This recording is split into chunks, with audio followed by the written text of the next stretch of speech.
વડોદરામાં ભુજ જતી નર્મદાની લાઇનમાં રતનાલના નવા બાયપાસની બાજુમાં જ છેલ્લા 36 કલાકથી ગાબડું પડેલ છે। લાખો લીટર પાણીનો વેડફાટ થઈ રહ્યો છે અને થયેલ પણ છે। ક્યાંક પીવાના પાણીની પણ સમસ્યા છે, તો પણ તંત્રની નીંદર ઉડતી નથી। રતનાલથી ચુંબડક માર્ગ પર નવા બાયપાસની એક્ઝેટ બાજુમાં જ અવારનવાર પાઇપલાઇન તૂટે છે।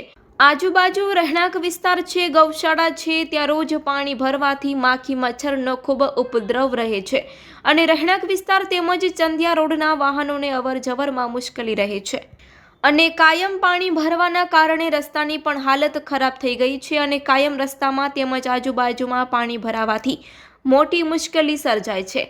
છેલ્લા ઘણા સમયથી લાઇન તૂટવામાં 1 મહિનો કોરો જતો નથી, પણ માત્ર થીગડું મારી કામ ચલાવાય છે અને માત્ર 500 ફૂટના અંદરમાં જ અંદાજે 20 થી 25 વખત લાઇન તૂટેલ છે।